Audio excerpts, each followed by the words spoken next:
All right, Tape Traders, this is JD. I'm back with another edition of the Tape Traders Guide to 90s Pro Wrestling, and I'm joined by the one and the only Quinton Quarisma. Quinton, how you doing, buddy? I'm doing good. How you doing tonight? I'm doing great, man. Thank you for joining me again. We were actually supposed to do this, I think on Sunday. Was it Sunday? Yeah. Yeah, I think it was Sunday, and my man, I've got such a crazy schedule right now, and with even real life, you know, like not only is the wrestling thing is crazy as all can be, but my real life is 3 a.m. To 3 p.m. 6 days a week, and Sunday's one of those days. And man, I got home, I took a nice warm shower, and dude, I was out on the couch. I mean, I was just dead to the world for the whole rest of the day. So I apologize, man. But thank you so much for joining me again tonight. Yeah, no problem. No problem. So let's kind of pick back up. One thing I wanted to kind of start before when we start talking about this is I noticed something from each episode, and that's the security of Hartsville. And it seems like no matter what you have going on, no matter what bookings are coming and going, you're kind of back in that weird Lebanon area that it seems to be very consistent for you.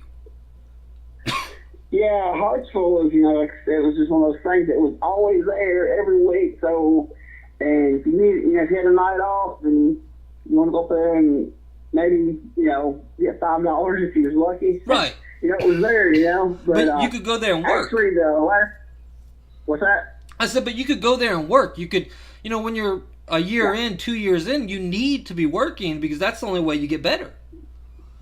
Exactly. Yeah. So it was, it was always there. But I think the last time I actually worked there, I worked the night I got my nose broke, and then I went back one more time with a guy, and we're gonna work a show. And it'll be actually trying to think when that was. Actually, it was right in this.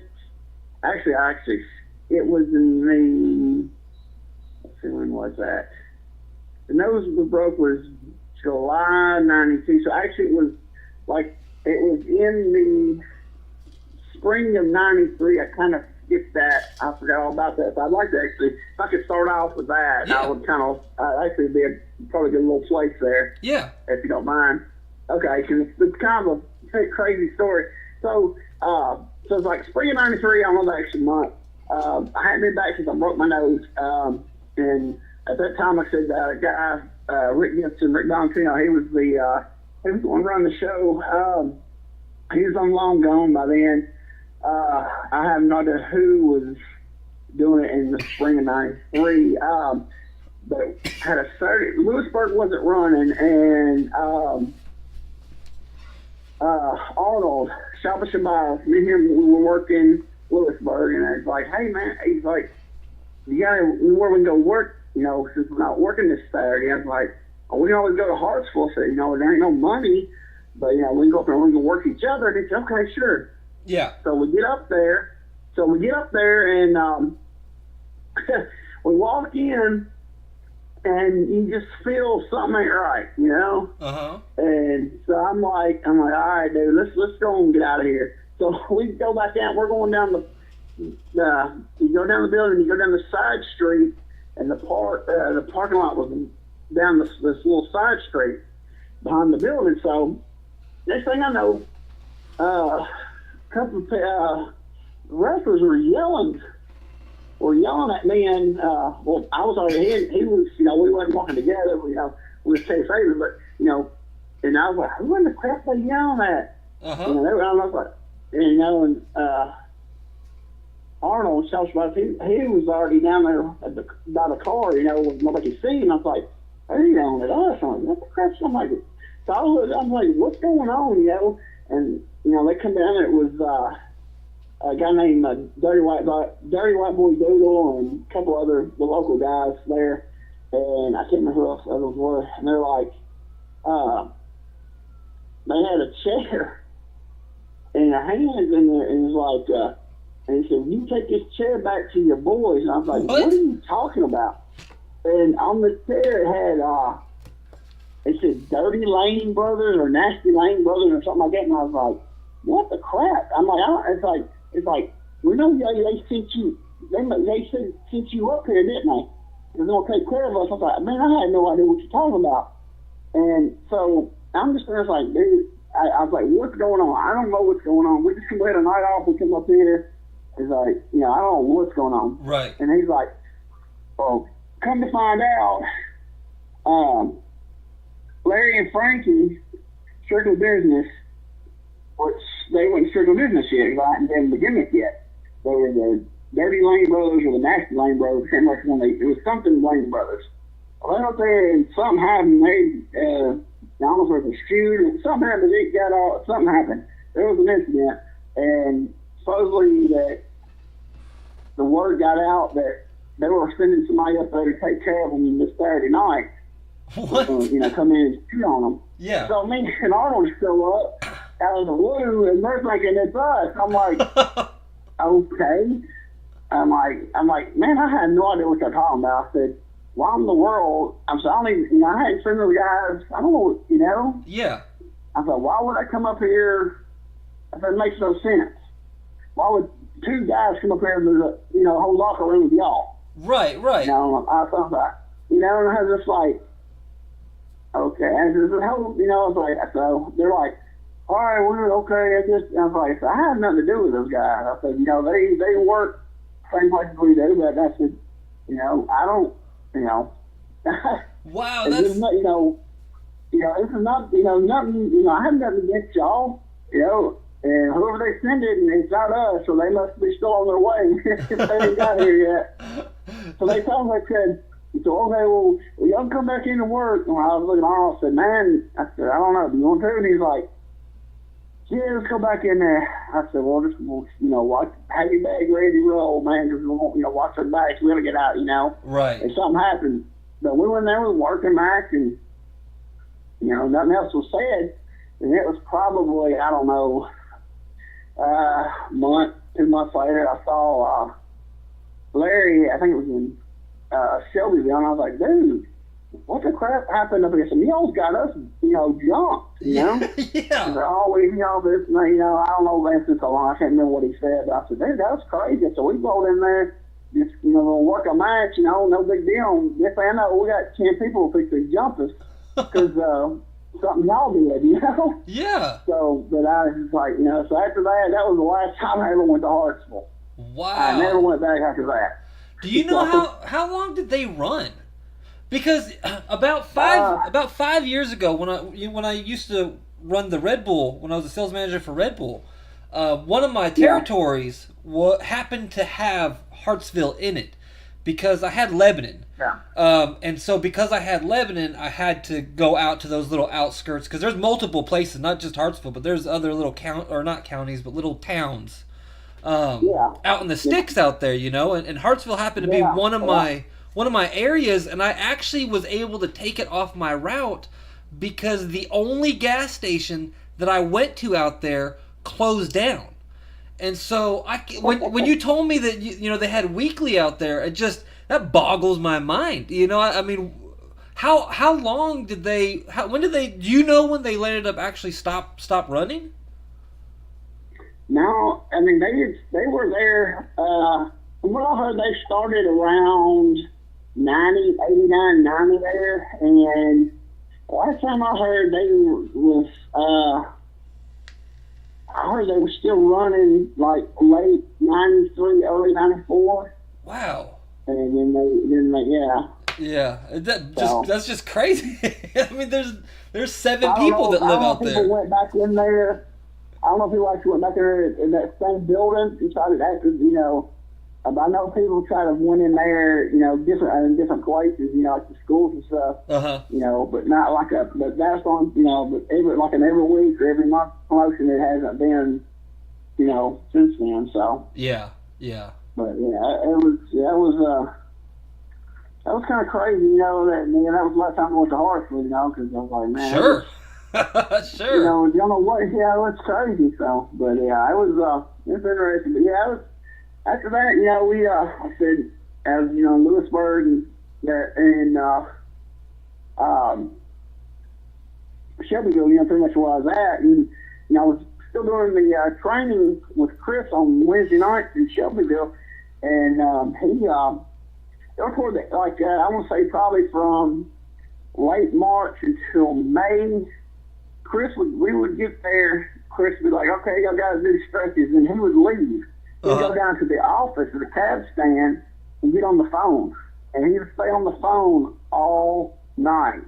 Really? He would stick his head out of the office and look up there and see what was going on. So basically, he would tell me, he'd figure it out and see what we're doing. He'd say, all right, y'all do this. So basically, since I was the one, you know, the one of the most experienced, so I was basically running the class. Running the class. Yeah, he was telling me what to do from down on the office. He'd sit there on that phone. This was every week. Yeah, so like it was probably around May, pretty mid-May, '93, and I was done. I said, okay, I'm done. I'm not coming back no more. You know. Yeah. So and around that time, that's when he started going down to WCW and doing the TV tapings and stuff. And so he wasn't around that much. He would have like 1 week he'd be there, you know, and then 1 week he wouldn't, you know. So he just had a class whenever he could. So I stopped. Like the first week I know that he didn't have us, okay, because he was in, you know, for WCW. I was like, I'm done, you know. Yeah. he you know, he don't know when the class is going to happen or anything. So then he started working basically for them all the time. And around that time, J.D. Wolf started running Cornwall on Wednesday nights. So I was like, all right, so I'm not doing training on Wednesday nights. Of course, I was like, he booked me. And it was at that old Barnes auction barn. And you know, it didn't draw good either on a Wednesday. So everybody tried to run it, and it's never worked. Right. You know what I mean? Right. It's one of those. You somebody run it. I think it's somebody would have did it in a spot town every now and spot show. So yeah. Kind of run it, you know, all the time. It might have been good, but it just couldn't. And that's so small of a town. You can't handle a weekly or bi-weekly show. Right. You know. So, right. That's like what, like 45 minutes west of Nashville? No, it's about 35, 40 minutes west of Columbia. Oh, wow. Yeah, it's out in the middle of nowhere. It's just out in the middle of nowhere, dude. Wow. It's just, yeah. There's no easy way to get to it. I mean, you could go down 40 and cut down, but you're going to be on some small little country road. I mean, yeah. Right. The quickest way is go down to Columbia and cut over. It's the easiest way. Wow. So, but yeah, so I went down there and worked the show, and I worked the Wild Boys. That's the first time I ever got to work the Wild Boys. Ben Jordan, Steve Millie. Yeah. And in a tag match, actually, you know, my partner was. I don't mean to cut you off. I saw Ben Jordan on Saturday. Oh, did you really? Or was it this Saturday? Maybe it was last Saturday. At the fairgrounds at the Overdrive show. He was back there with Boogie and Gary. Okay, cool. Yeah. Yeah, I like Ben. Ben's a good dude, man. Yeah, I always liked the Wild Boys. I always thought they were a good team. Oh yeah. So I worked him for the first time. I don't remember who my partner was. I can't remember who it was. It might have been Jeff Daniels. I can't remember. Oh wow. Yeah, the ring though was awful. It was like I don't know whose ring it was, but it was like the boards. There was no carpet or no anything. It just had the boards and had the mechanics pulled over it. Oh wow. Yeah, it was soft like, and you know, I've been in rings where there was no padding, but you know the board it gave a lot. And, yeah, you know, you bump. You didn't really, you know, it wasn't bad. Yeah. But this thing was stiff. Right. So it held it easy. So we were working, and I'll never forget this as long as I live. It was during the shine, and they backed me in. They called double backdrop, and I was like, "Huh? I ain't taking a regular backdrop, let alone a double backdrop." So they shot me. They shot me in, I come off the ropes and I go down. I was like, this ain't happening. So when I come up to them, instead of fighting and going for back, I just laid my body on top of their backs. and Ben said, what are you doing? I said, I ain't going for no back. I said, I ain't doing no back drop. And Steve goes, yeah, you are. He said, come on, Ben. And they both try to lift me up. And dude, man, I sandbagged them for all I had. They could not get me up. And so I can't remember. Well, I was standing and we did something out of it. I can't remember what happened, but they let me go. We went to the match. I can't remember what all happened, but we get to the mat and they're like, man, we're going to that double back drop. I said, man, that ring. I said, I ain't taking a back drop. I don't double back drop on that ring. I said, that ring is horrible. Right. And they laughed and everything. And it's funny because that was in May of '93. And every year when I see Ben and Steve at the reunion, we still talk about it and laugh about it. It's like, it's one of those stories, that me and them two got together that we'll never forget. That time when they tried to double back drop me, and I sandbagged them so much they could. They tried to shoot back drop me, and I still couldn't get me. It's what was that, 18 years ago? I said 93, 15 years ago? Yeah. No, longer than that. Yeah, longer than that. I was 25. That's 25. Yeah, 25 years ago. 25 years ago. Watch it every year at the reunion. We still, laugh about it. It's just one of those things that just, it's funny, Yeah. But, something like that, remember, it's kind of weird that same night, Reno Riggins came up to me in the dressing room, and he said, and he goes, I don't know what he said. He said, I'm like, is that watch match? You did all right. I said, yeah. And he don't remember. I made it before back in Lewisburg, when I first started back in '92, and he don't remember. He don't remember how it was. But he introduced himself and I remember. Things like they said, if you lost about 20 to more pounds, he said I could use you, to go do TV for New York. He said, I booked the guys, to do TV, to do jobs. He said, you lost about 20 to more pounds. He said, I definitely would use you. Oh, wow. And I was like, oh, man, but I didn't, I never lost 20, 25 pounds. I should have, but I didn't, Yeah. And, so, I mean, I had to, if I wanted to, I could have, because, he booked, he booked a lot of guys, that's back when, they had all those syndicated TVs, Right. And, like Challenge and Superstars and, I had all those things, and so he, when there were certain parts of the country, he was like the guy who booked the job board. He booked, like Ben would go, Kevin the Thumper went a few times. Freddie Morton went, and they told him to never bring him back. Let's see, who else? Oh, Barry Horowitz. He actually kind of, he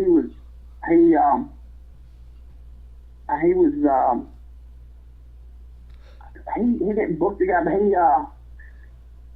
him and Reno, I think somehow I guess because Barry was in the area, he lived in Springfield, I guess, so he was part of the group, would go and I think who else? I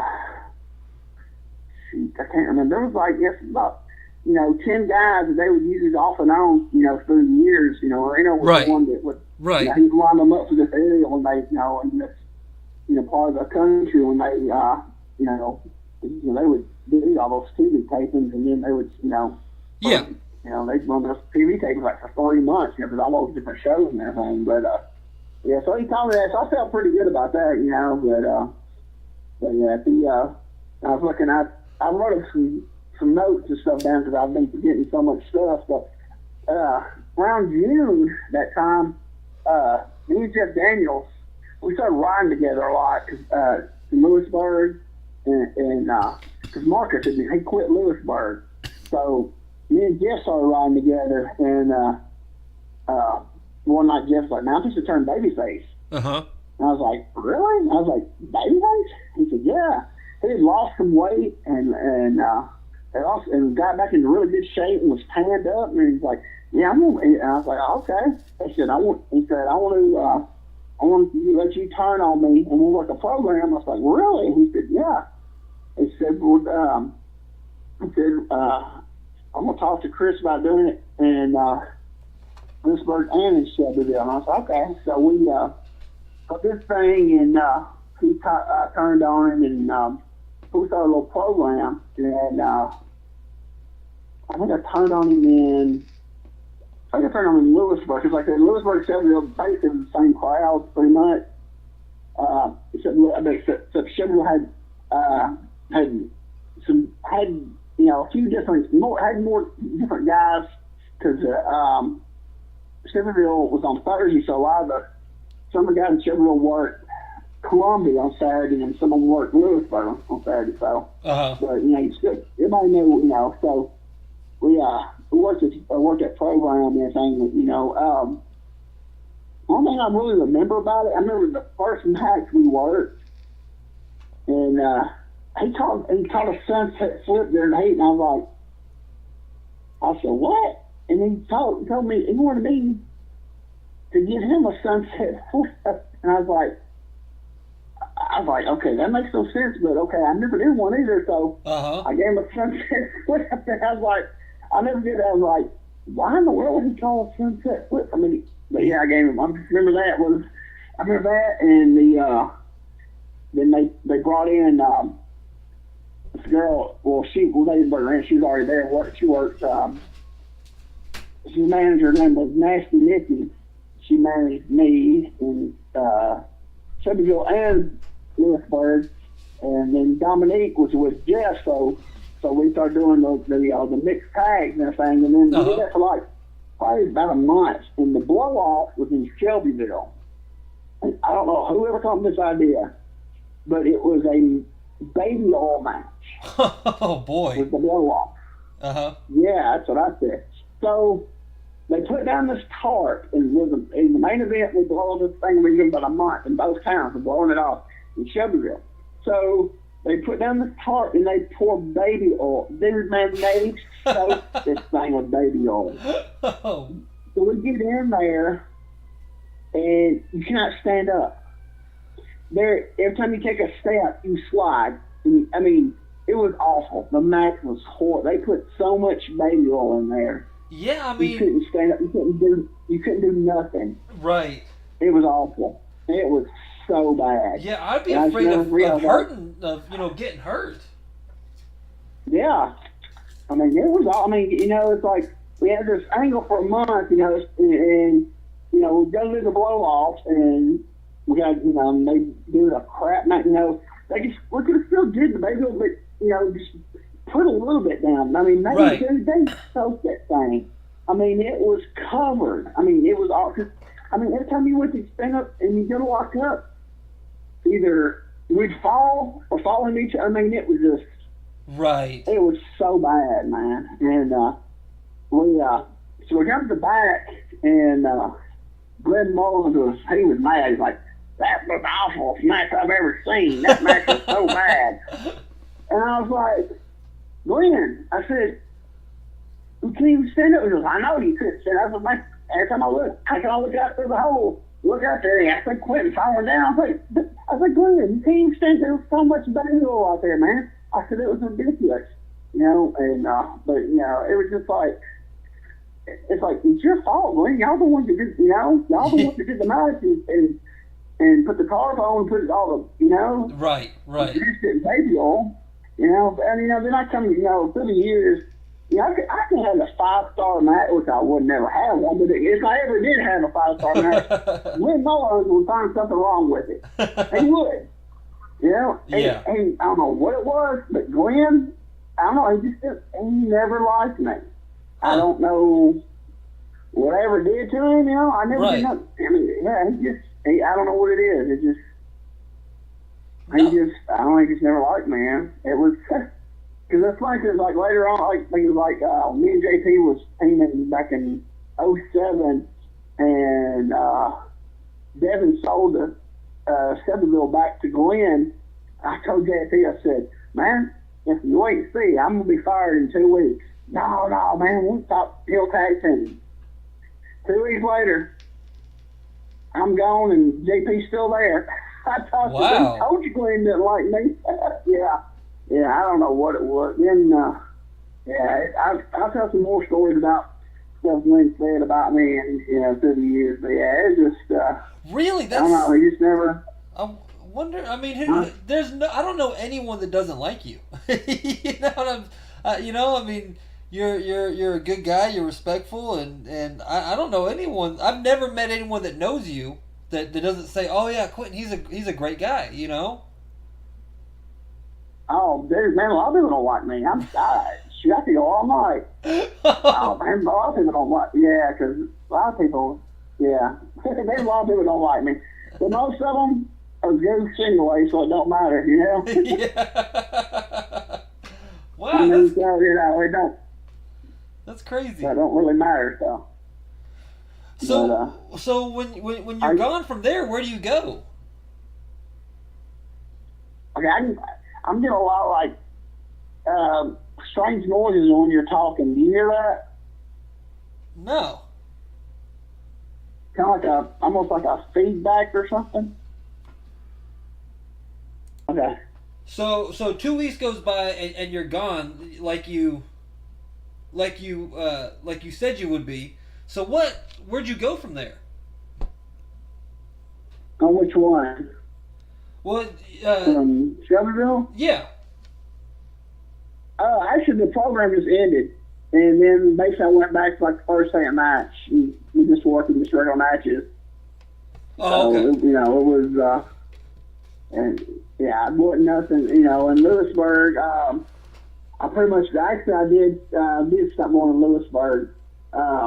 Actually, the thing was over, so end of June I stopped going to Lewisburg. I still like still doing Shelbyville, but I wasn't. I said, I was like first, second match. I wasn't, kind of program with anybody. Right. And about that time, that's when Chris really started doing stuff with what she did out there. The end of June, 1st of July, and he gave up the book to Shelbyville. He was still doing running in Lewisburg. He was like sending the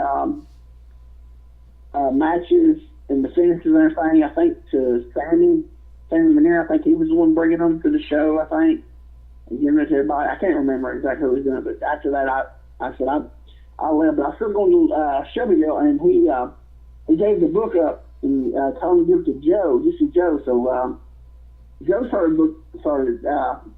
booking Shelbyville. He was the booker in Shelbyville, and I said, he just basically, he wasn't doing that one. I'm still getting booked. That's all. That's all really mattered to me. I was still getting booked.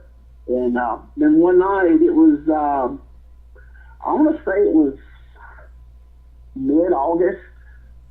I was in Shelbyville. I worked my match. Like I was only at first second match there, for like almost the rest of the summer. So, and Pete Cannon came up to me and said, actually, work Friday nights anywhere. Uh-huh. And I said, I told him, I said, no, because my shoot job, I work, Friday nights. I said, I just got my schedule changed last week to where I'm off Thursday, Friday, Saturday, Sundays now. So if I get bookings anytime, I can go do bookings. Right. He said, well, it's in 2 weeks. You want to work Nashville 2 weeks from Friday? I was like, sure. And he said, for Terry Rice in Nashville. And what it was Power Slam Wrestling. Terry Rice, he ran Nashville off and on since probably 90, probably, for about 3 years. He ran. He never had a consistent place, and he'd run a show here and there, boys club. I think like the skate ring out on Charlotte, places like that. He never. But he found this place on Dickerson Road. It was like the International Flea Market or something like that. It was an old, I don't know, it was like a Hills department store or it was a big old. It used to be an old store. I don't know if it what actual store it was in, but it was a huge building, and they had a flea market in there, and he rented out one whole side, and they ran shows on Friday night. Right. And they were going really good. And who was some of the talent? I say he used the Wild Boys. He's using Pete was his booker, so Pete was there. Mephisto and Dante. Let's see. The Moondogs just left Jarrett's. They worked. Who else?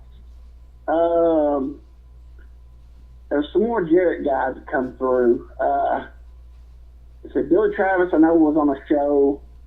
Oh man, I'm trying to remember. Dutch Mantel, he was on this show. That first show I worked. Basically, a lot of guys that local guys plus Jarrett guys that it just got got done there. Yeah, basically what it was. So they were drawing a good crowd. It was Friday night. I mean, they were drawing decent shows. So I was like, he had to do it. I was like, yeah. And actually that night, Chris was actually in Pacificville that night, and I told him, I said, hey, I said, Pete Cannon just asked me if I would come work, for him at in Nashville. And he said, yeah. I said, that sounds good. I said, I said, I got your blessing to go to work. And he's like, yeah, man, go ahead. Yeah. So I was like, all right, and so I went, so I went down to that Friday night I get there, and I said, it's in, I don't know what, I'm not meant of Roses or something. It was a big, big department store. I feel like I remember it. I feel like I remember the flea market when I first moved here to Nashville. What year did you move to Nashville? 97. Okay, it wasn't that one then. Oh, okay. So this one, this is more than I'm fixing to tell what happened to this building.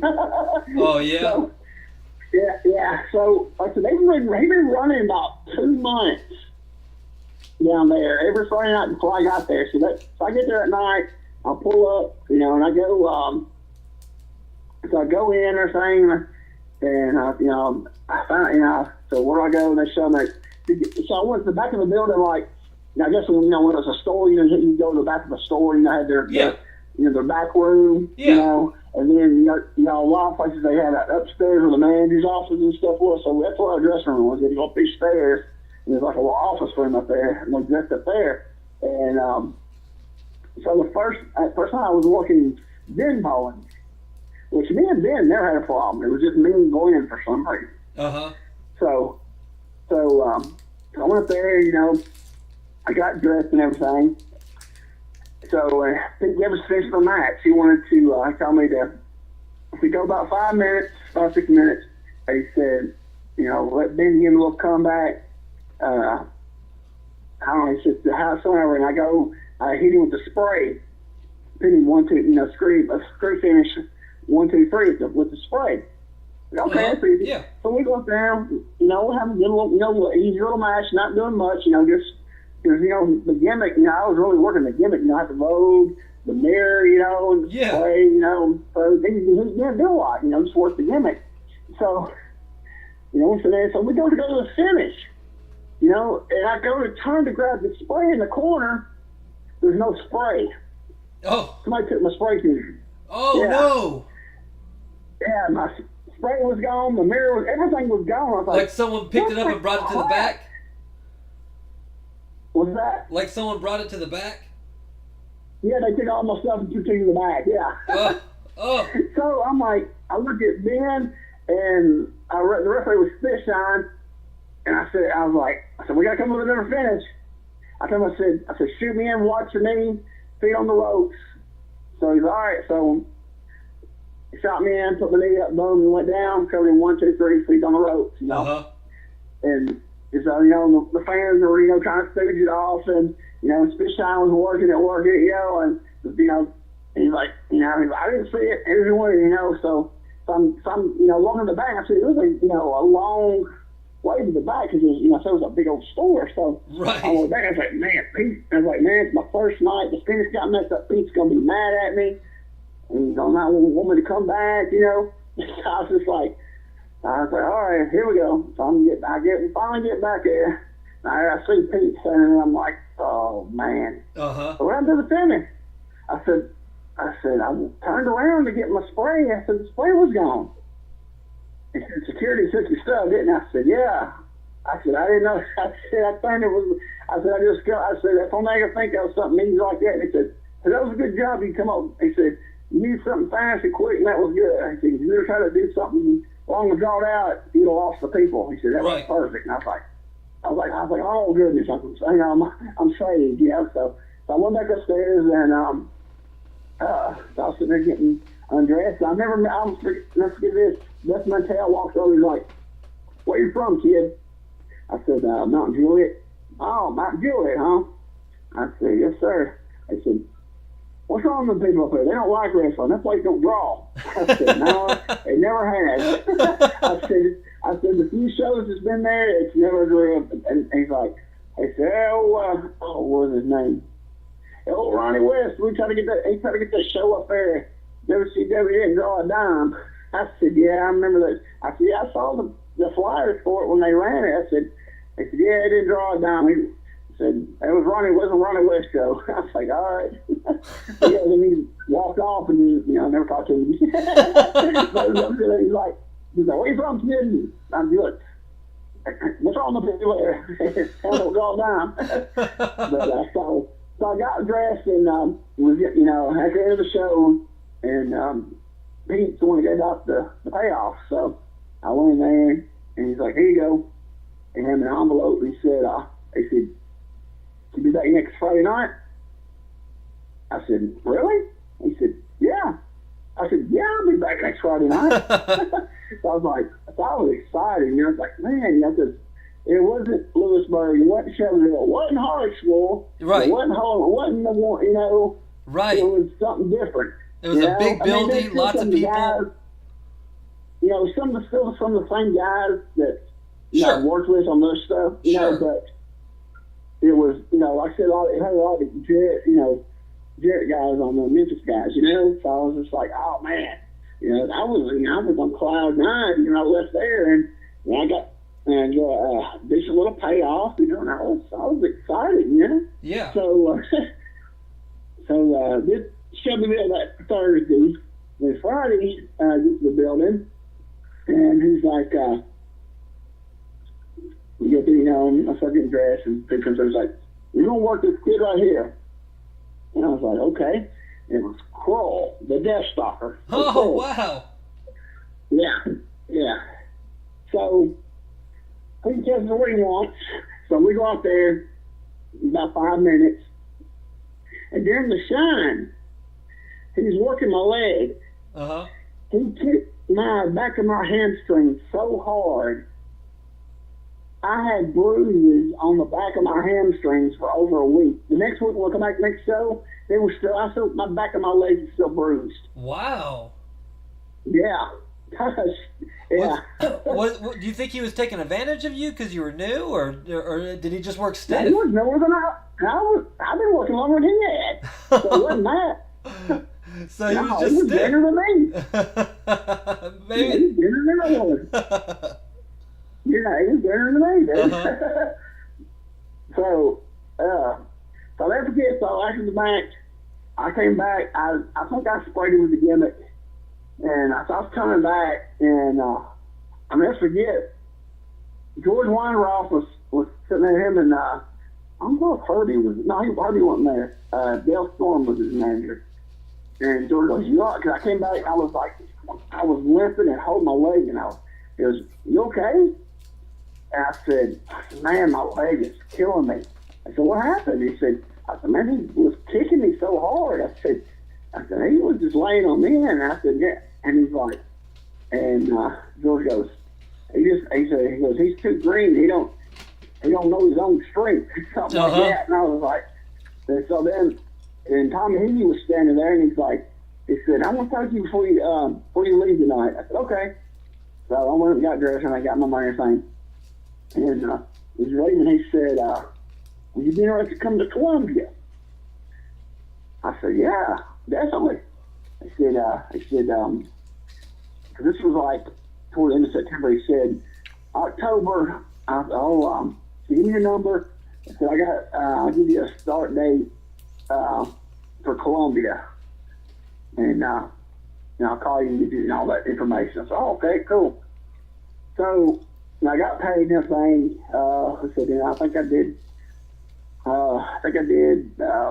Set it up Thursday night as usual. So I come back. This is the third week I've been at Power Slam for Taylor Rice and Big Cannon. So, it's Friday night. I pull up there. This is like, so, I noticed, I was like, okay, something ain't right. Everybody's standing outside in front of the building, all the fans. Oh, no. I'm like, okay. So I pull around to the back where we usually park. I see him, one of the boys standing out there by this back door. I'm like, something ain't right. So I get out, I go to walk up, and I'm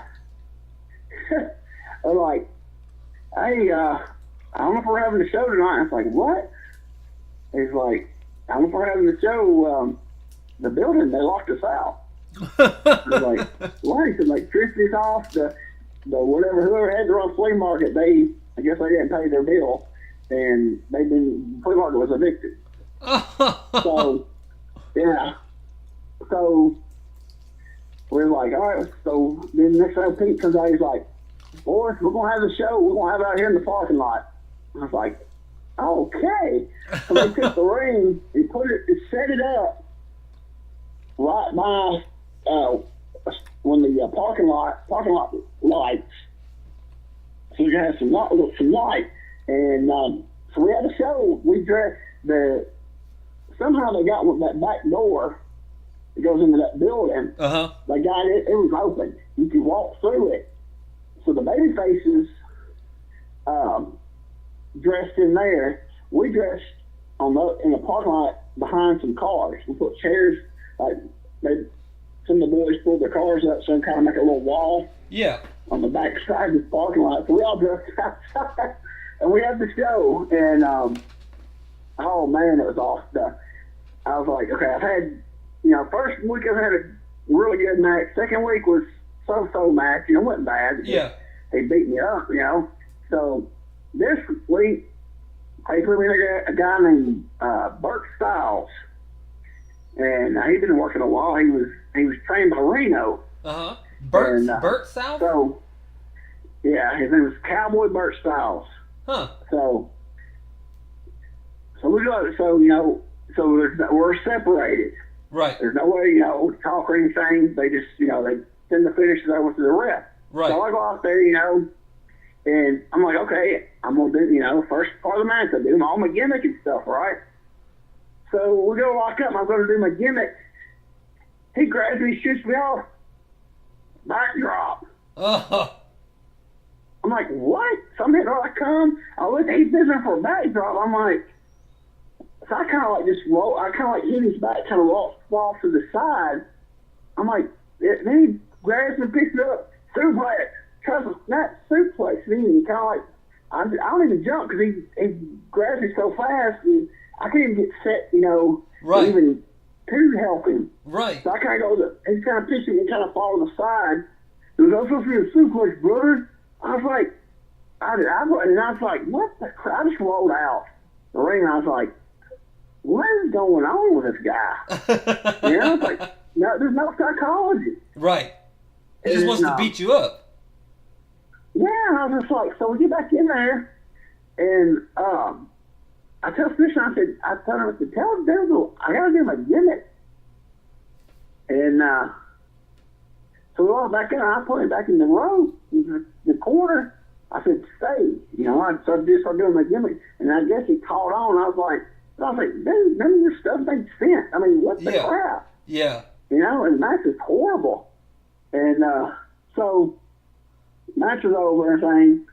you know, we get paid. Everybody's like, you know, okay, what we're going to do? There's going to be a show next week, and I'm like, well, no, we'll, you know, seriously, we'll call everybody. After each call, we'll figure out what we're going to do. So we get, you know, I get that call, and he's like, yeah, we got to find a building. Wow. I was like, okay. Yeah, he's like, yeah, we're clearly lost the building. We got to find a new building. So we was like, all right. So it wasn't 2 weeks later.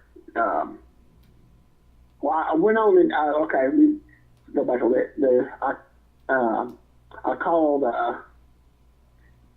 I'm sorry.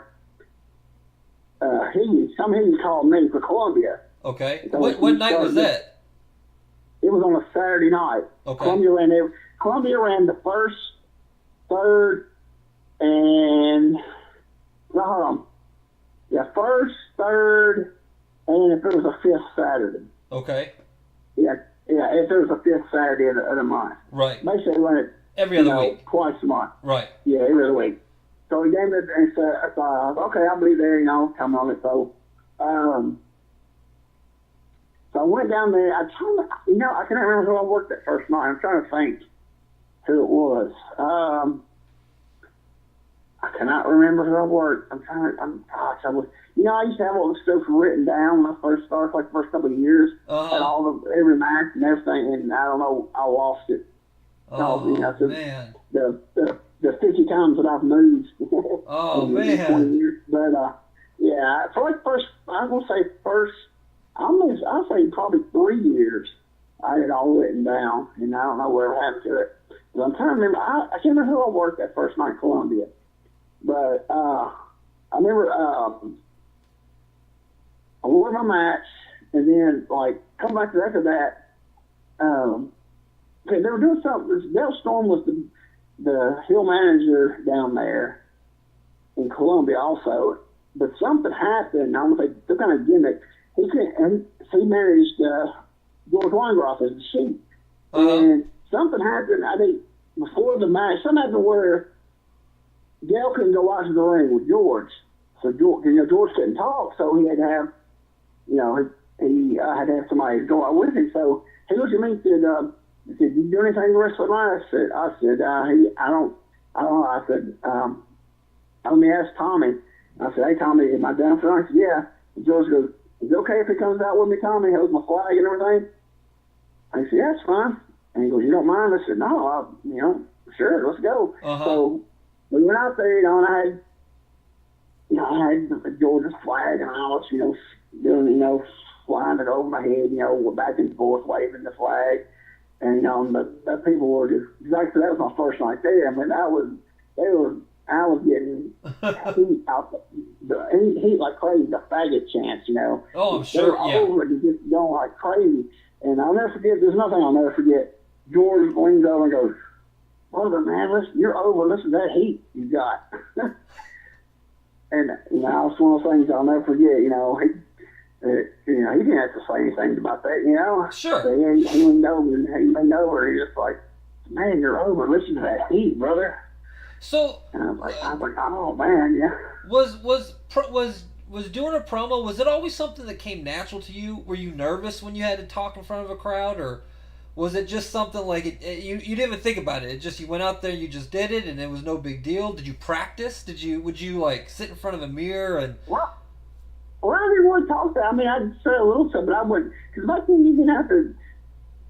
Back then, people would go out and talk on the mic like they do now. Yeah, sure. Everything was short and sweet back then. Right. Short and sweet, and so you didn't have to, and unless you were on TV, but if you were just, just doing a live house show or spot show, you kept it short and sweet, Right. You let, the match and, the storyline do your talking for you, so, I didn't, I wasn't that good of a talker. I didn't get good talking until later on. And, but now I remember then, I can't remember, I did that, then that following week, Pete Cannon called and said they got a building for Power Sun to start back up. So they were only out for 2 weeks.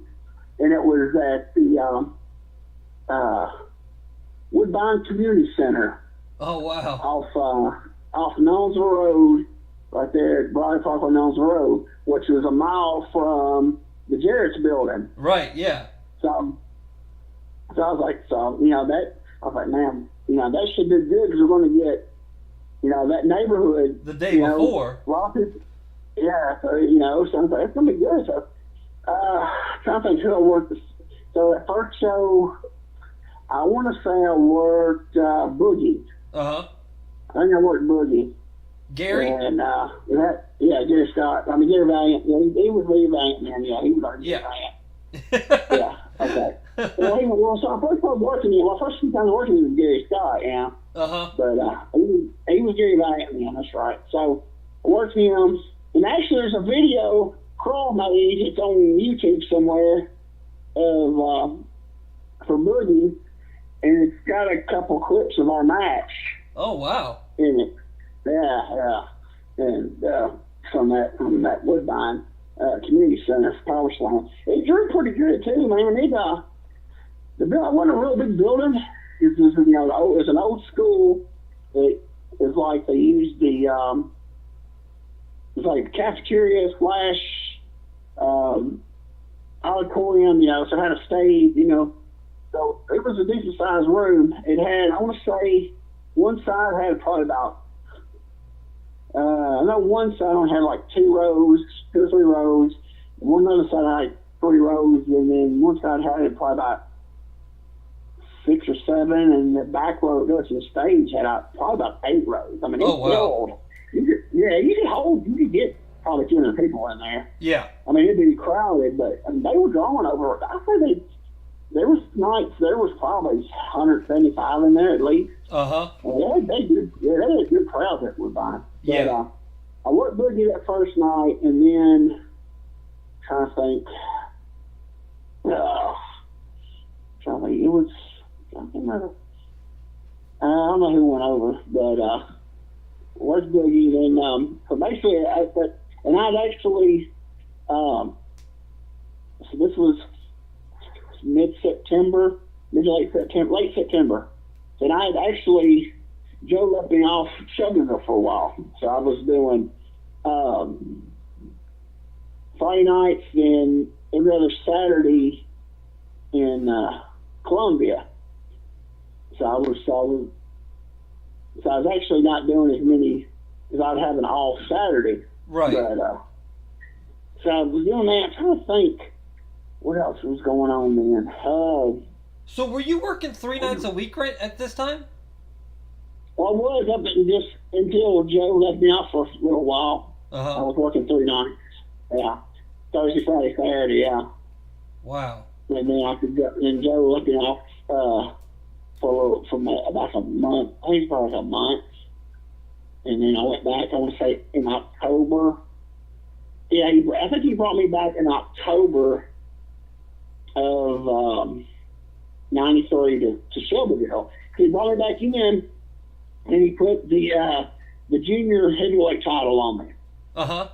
And we did that gimmick, where the fat man, has the light, yeah. Yeah, the lightweight. It was the junior title. And this is crazy, because the belt, the belt that they were using, okay, this guy named Donnie Ernesto. Uh-huh. It was Donnie Ernesto and Donnie Eaton. His stepdad at one time was Tom Ernesto. Uh-huh, yeah. The little assassin, Tim and Tom Jr.'s dad. Yeah.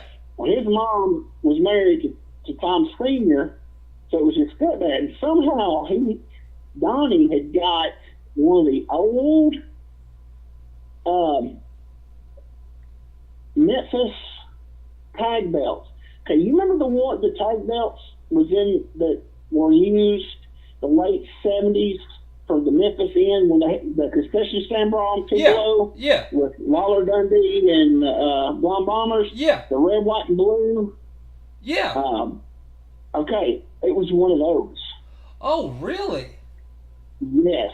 And Donnie I guess he got it from Tom Sr., I guess. Right. when his mom, I guess, you know, because I want to say, was it 84? Tom Sr. Started booking for Jarrett. He booked for Jarrett for, I think it was 84, 85 time period. I can't, it's that period.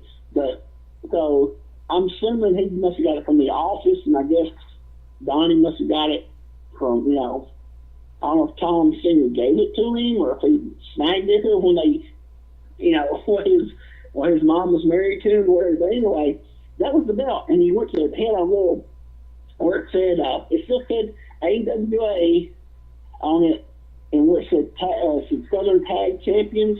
he had a little plate from a trophy shop made on it and put Junior Heavyweight Champion. Had a little, right. And had it, you know, just a little bit, you know, thin piece of, you know, the little, I don't know what you call it, little tin thing, you know, where they engraved it, and had that put over it. And so they put the belt on me, and that was Donnie's last night. And I thought, I went to give him the belt after the show, and I said, here's the strap. And he's like, I said, no, man, just keep it. And he said, you know, just like, he said, if you leave, just, you know, just use it every week. And he said, if you know, or if they take the belt off from you, just make sure the person has it. Make sure that whoever leaves it gets back to Glenn. Right.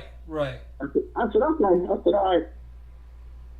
So I had the belt, and I had it for, I don't know, about a month. Wow. And Joe just dropped the gimmick, and and it was like I worked the big Thanksgiving show, and that was my last show. I worked for a little while. Okay. It just just phased it out. Didn't take the belt off me or nothing. Oh, so really? I had to fight the belt. And you know, dude, I had that was 93. I had that strap all the way. I had that belt. I carried it with me in my bag from October of 93 until, I want to say, April of 97. Wow. And I never saw Donnie in Mexico. He never came around. He'd be gone the whole time. So what happened, I had the strap, and I had made these horrible looking tag belts. And Glenn, and I was taking a break, and for a while to take some time off, and I told Glenn, Glenn was using those belts. He was using the old red, white, and blue. So he was heavyweight, and he was using my crappy tag belts as the tag belts. I told him, so I was going to quit. You know, actually I was going to quit. I didn't take time. I was just going to quit. But I never been sure I'd be back. But I told him, I said, I'll buy those belts off from you. I said, really? He said, yeah. I said, well, I'll tell you, the thing is, I said, I'll sell you the tag belts. I said, I'll let you use the red, white, blue, because that belt's not mine. I said, that belt's Donnie Renesco's. I said, now, if he comes, I said, I'll sell the tag, and you can use the thing. I said, if Donnie ever comes through here again, I said, give him the belt back, it's his. Because the original deal was that I give the belt back to Glenn anyway, so he right. hold it. Yeah. So basically I saw him the tag belts and gave him the red, white, and blue strap back that was Donnie's. And come to find out, probably a year or two later, somebody stole the tag belts, which I don't know why in the world you want to steal them. They were horrible looking. And they stole the red, white, and blue strap. Oh, my God. Yeah. Yeah, so somebody's got a really nice piece of history lying around somewhere.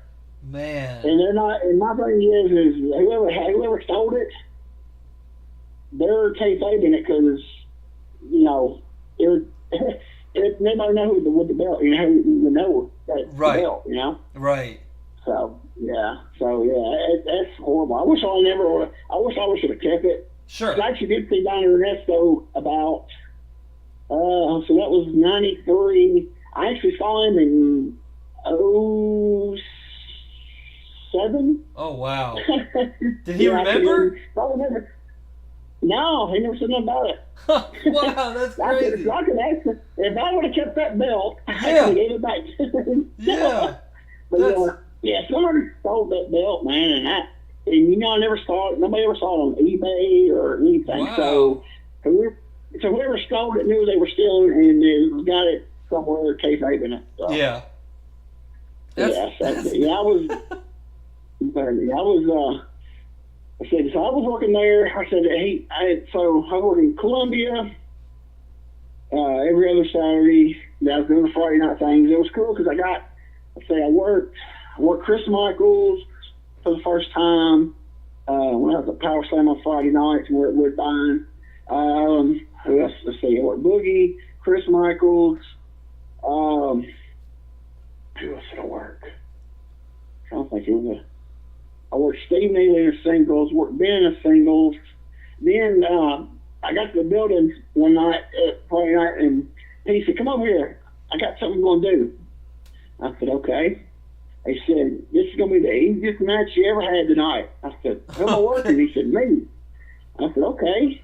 I said, what are we doing? He said, what we're going to do is we're going to go out there and you're going to play music, go out there, do your gimmick. He said, I want to do a deal where your opponent doesn't show up. And so I want you to get on the mic and, saying, I can't think who it was. Oh, I know what it was. I see exactly what it was. Now I just remembered. So I need to write all this stuff down because I remember it. I'm supposed to work Billy Travis. Okay. I'm supposed to work Billy Travis. Yeah, because the week before, Billy worked Bert Styles under a hood as the Claw. And I'll never forget when we were getting ready to leave that night, Billy came up to us. He said, I got you next week, kid. He said, we'll have fun with that gimmick. So we'll have fun next week. I said, all right, cool. And Billy no-showed. Oh, man. Billy has no-showing. But yeah, he no-showed. And so Pete said, Billy no-showed, so we'll go up there. He said, get on the mic. He said, no, my opponent didn't show up tonight. If there's anybody man enough in that dressing room, come on down. I'll fight anybody. And so I'm sitting there, I'm like, there's nobody. I said, ring the bell, give me the match. There's nobody coming. So I'm looking the other way. Pete comes walking in. I hear the crowd going. I'm just working the crowd. They're going crazy, right? So Pete comes up.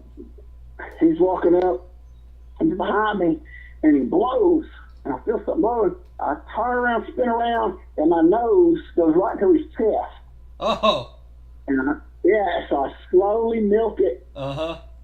Looking up, and when I get to where I see it's Pete, I faint. And Pete looks around, and people are like, oh well. He just puts his foot on top of me, and Spitshine was the ref. He's like, count him out, count him. His shoulders down. So Spitshine goes down 1, 2, 3, and so he raises Pete's hand, and people are going nuts. Yeah.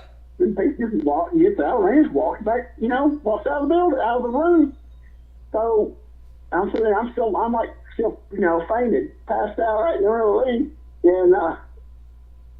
And Spitshine's like, what do we do? Terry Ross is like, you got to get him out of the ring. We got to get on to the next match. Spitshine goes, what do we do? So they went to the kitchen and got a cup of water, come in, poured water, and woke me up. I was like, what happened? And I was like, and they're like, you lost.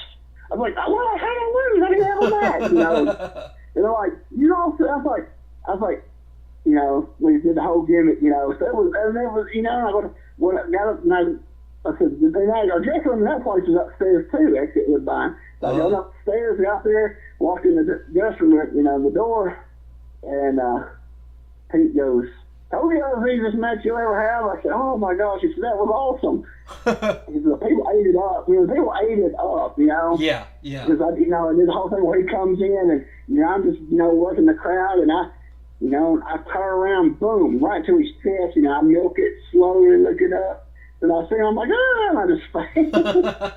But people ate it, ate it up, man. It was awesome. It was great, And, I think who else we worked there. I'm trying to think what else. I can't remember who else. Were the locker rooms like a Power Pro or Power Slam and Columbia? Were they kind of the same? With different guys kind of coming in and out. But what was the local scene kind of? Was everyone kind of touring the same doing the same 3 nights a week? Yeah, kind of, sort of. There was I know Columbia and Power Slam pretty much used almost the same crew almost. Right. And then Shelbyville was about half and half.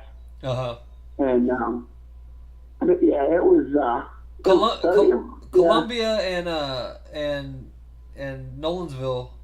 That was a little bit better payoffs, right? They could afford a different type of locker room than maybe a Shelbyville or a Lewisburg or a Hohenwald or. That was actually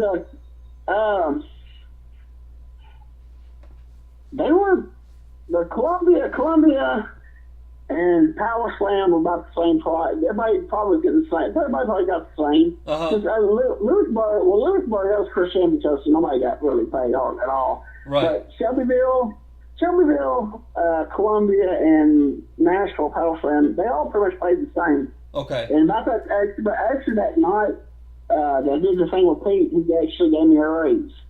Oh, really? First time I actually got, I got a raise that night. He's like, so you've been doing good. I said, I'm proud of you.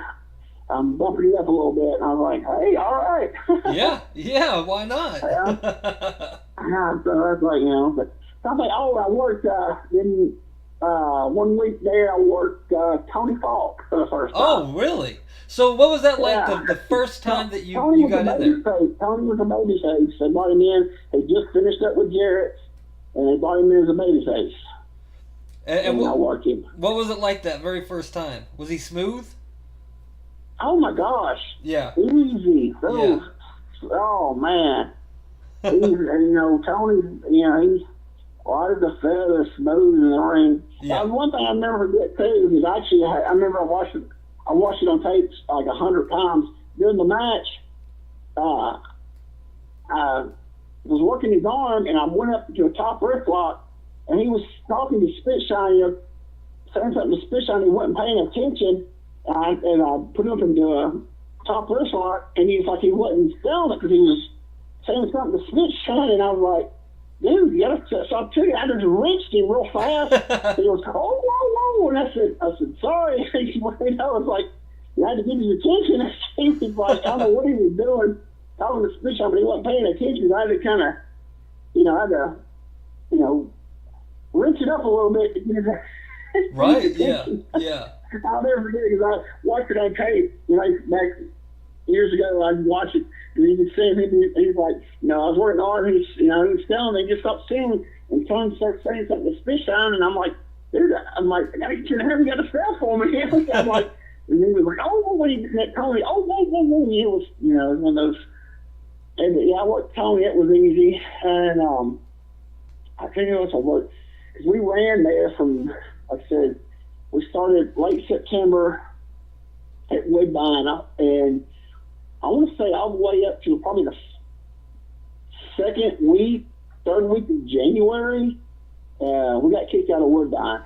Oh, no, why? Yeah. And, okay, you had to hear stuff. I don't know if this is the truth line. There was a Friday night in that, we were drawing good crowds. There was a Friday night right through there that Friday night, we did better than what Jarrett's did that Saturday. Oh, no. We actually drew people. I don't know if it's true, but that's what I heard.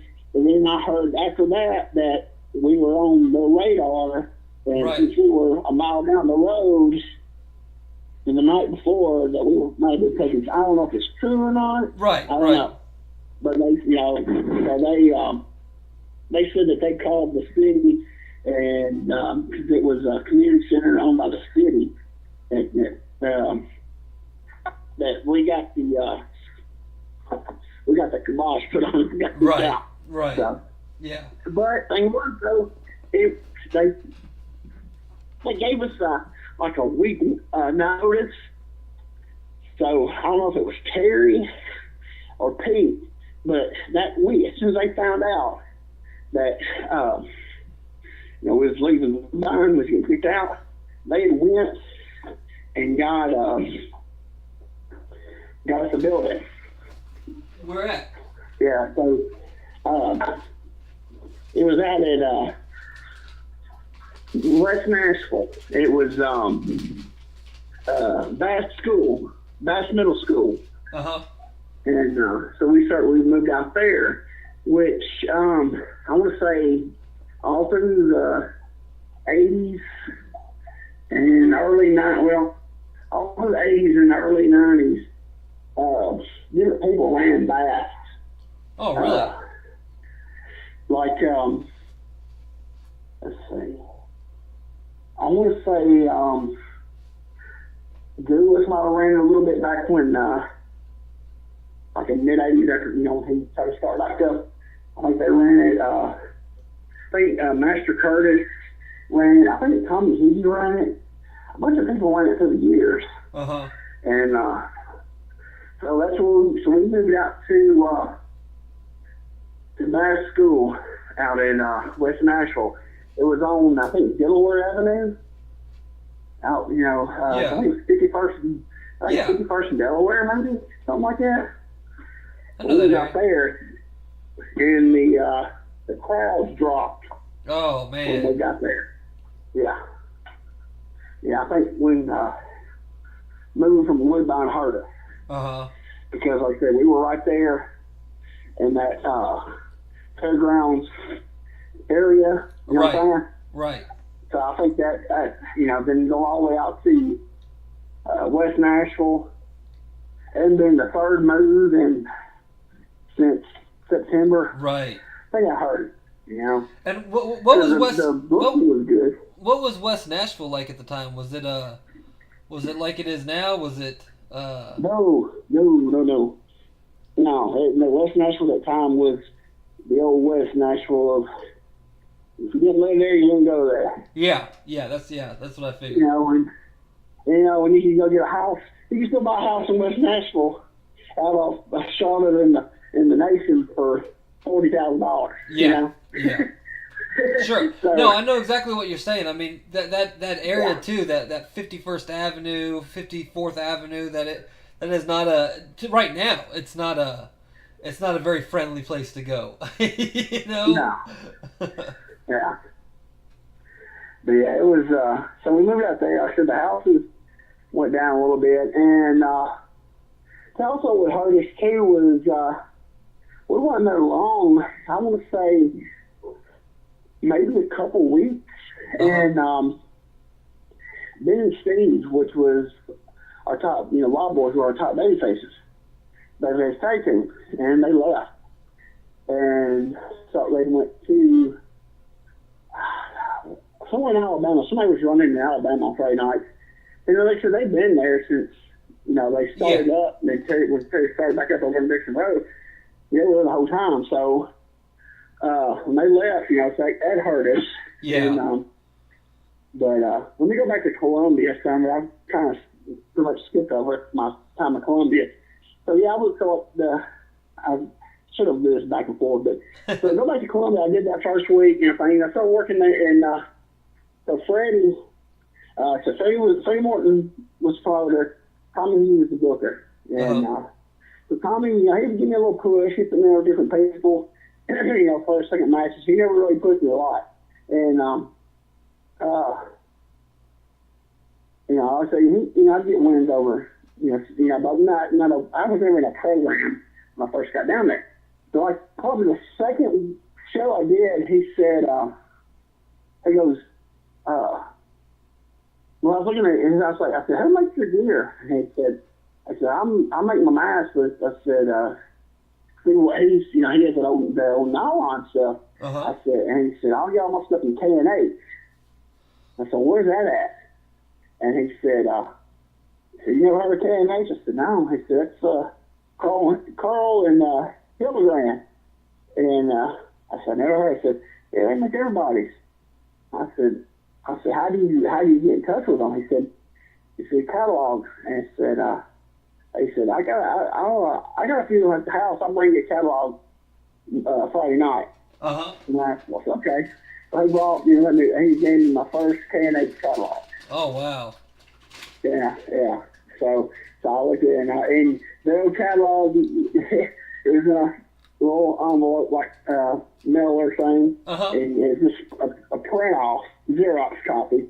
And the drawings, I think like the drawings of the stuff have changed since the original ones back in the '60s. When they opened the company, I understand whenever they opened the company. The drawings were still the same.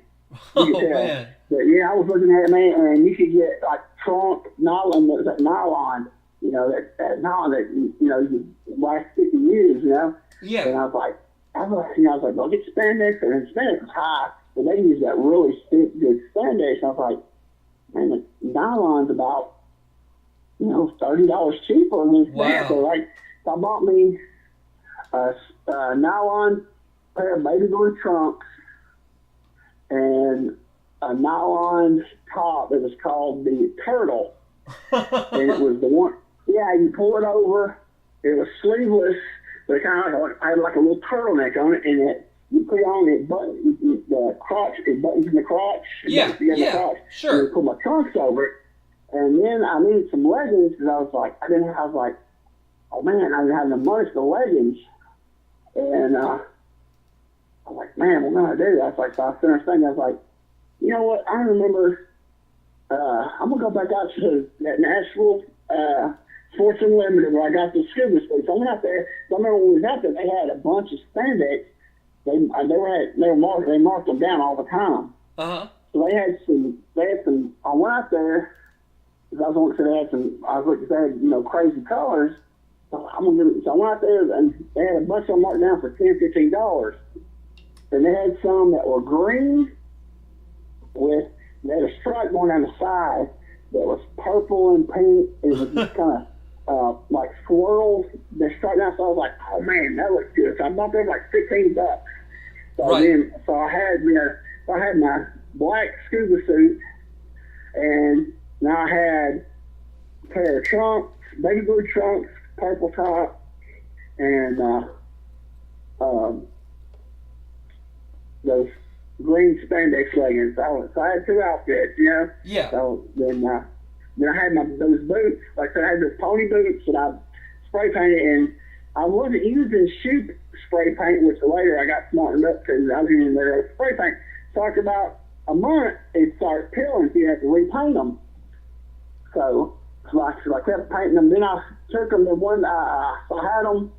They were painting that thing. So I had two little outfits and everything. I had my robe, and so I had little. I had some decent. I look decent now, Yeah. And so but they had my K&H. We had something K&H, and and when I did my order, they send you a catalog. And back then, you could with K&H, they still did CODs. Right. You pay on delivery. A lot of people probably don't know.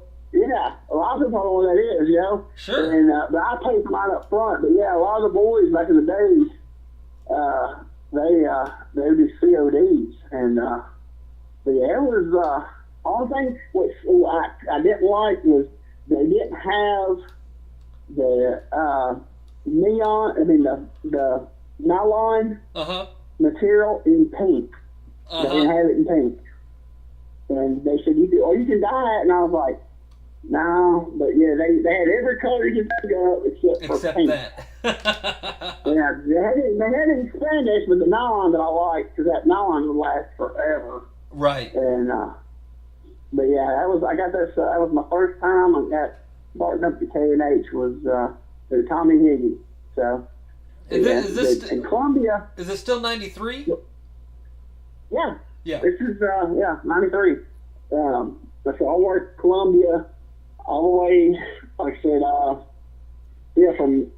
from that second show of Power Slam in end of September, I started working Columbia every show, except for one show. Okay, here's a little story. You got time for the story? Yeah. Okay, right around, I want to say October, Terry Rice, somebody got in touch with Terry Rice about running a show in Springfield, Tennessee. So they booked a Saturday show in Springfield. Okay, and that Friday night, on the Friday night, it was in Nashville, getting on payoff, and he goes, "Oh yeah, we got a show next month on Saturday." And gave me the date, Saturday, whatever. Springfield. I said, "That's Columbia week." I said, I can't make it." He said, "Dang." I said, "I'm in Columbia." He said, "I need you to do me I said, "Quinton, I've helped you out." I said, "I need you to help me out now." I said, "I need you that night." I said, "Okay." I said, I'll tell Freddie I can't make it. I'll be there for you. And if he'd help me, I'll say anything else. Because at first I thought I can't make it, and he's like, and he's smart. I was like, "Hey, you want to be there for me?" He basically, he wasn't rude. I mean, he said, "I need you to help me on that," because like I said, most of Nashville's Power Slam crew was the Columbia crew. Right. So, and some, I don't know what it was, they couldn't get the building on Columbia's off. I think it was his football. I think because that was like a road game. They had a road game that week, so they could get to school. You know what I'm saying? Because they ran at the high school. Right, yeah. So they could get to the, they could get to school. Whoever was I tell you, I'll smart you up on who actually was the person that won the show. So I told him, "Okay, I'll tell Freddie." I think so. There was only 2 people. Let's see. No, I was the only person. Everybody else in the Power Slam Friday night crew worked Columbia. I was the only one that was working Friday night Power Slam Friday night Columbia that didn't go to. So and it was bad. I had just started my first program in Columbia with. Who was it with? Oh crap. Maybe Steve Neely? Maybe? No. What's Steve? No, he was in a tag. Who was it? I was with I want to say maybe Boogie. Might be Boogie. And I want to say it was Boogie. And we said, and I told, Tommy, I said, I gotta go work for Pete. I said, I'm not gonna get no heat for it. Tom said, I understand. I said, well, we're going to, and we had we're setting up for the spin the wheel, make the deal type thing, where you spin the wheel and that's the match. And so we spun the wheel, and it was Stan Lumberjack. And I was like, I said, "So we still going to do it?" And he's like, "Yeah." So he said, "Actually, I'll get you more heat that you're not here." Yeah. You figure it out, I said, "That'll actually get you more heat." I said, "Okay." So I went to it. So I went. So the week before the week before the off week, we set up the thing, and I'll never forget this. I don't know if you ever heard of the old lady that used to go to Columbia, on the corner. Her name was Marge. Always had the chain. Yeah. Okay. All right. So we were setting this up, and I was running from Boogie. Right, because that's what we was, setting up for a fan lumberjack. So I was powdered out, and I ran around the ring. I was running as fast as I could. Come that corner, and man, she had that chain. That knuckle was long, too. She took it and swung it hard as she could. It had the little circle. The big long had the little circle. The ends of them, the little loop. Man, that joker hit me right in the top of my belly. Oh man! Dude, I thought I'd been shot, dude. Oh. It hurt so much. I turned around. I almost hit her, dude. I spun around and I went to swing and I thought with her, and I was like, if I hit this old lady, it's gonna cause a riot. Right. And I was just like, I got her face up there. I just started going off. But yeah, dude. A millisecond more and I would have knocked her out, dude. I was pushing, and I realized who it was, and I was like, if it had been somebody else, I would have flattened them. Right. But Yeah. Right when I went to, and I looked and it was her, and I was like, man, if I hit this old lady once, probably gonna kill her, and it's gonna cause a riot. So I was like, then I went over to Freddie Morton, and I went off on Freddie. I said, "You need to get you some better security around here. Quit having this old lady do what she wants around here. She's gonna hurt somebody." I got to the back, dude. I had a welt because it had the chain. You took each link of the chain, the big old circle part on my belly wilt by the time I got to the back. Yeah. It was wilt. And I was like, man. But, so then, like I said, in the following show, I went there for it because I was in Springfield. Okay, so here it was. So we went to Springfield. Okay. You know, there's that old saying, there's three sides to every story, yours, mine, and the truth. Yeah. Yeah. So, okay, at the time, none of us knew who this guy was that was co-promoting the show with Terry Rice, so it turned out to be Farron Fox. Uh-huh. Which at the time, he was 15 years old, 16 years old at the time, probably 15. So Terry and Farron are supposed to be promoting the show, right? Uh-huh. And so we get there, there's maybe 50 people there, maybe. And it's supposed to be, you know, all these tickets sold, and, you know, those deals, right? Oh, my God. So Pete's in there. Pete is going, we're in the locker room, that's when Pete is throwing a fit. And he's ballistic. Uh-huh. And so, because it was like, well, there's no show, guys. We ain't having no show. There's no show tonight. He said, I'm sorry. So everything's a mess. He said, no. He said, the guy who's running it is a kid running with Terry. They've lied the whole time. There's no tickets sold. And so Pete walks out. And I'm like, all right, so. Then Terry comes in like, guys, just hang tight. So next thing I know, Pete comes back. It's probably 10 minutes, 15 minutes later. Pete comes back. All right, boys, get dressed. We're on the show. We're working tonight. I'm like, well, okay. I was like, we're going. He's like, y'all won't get paid.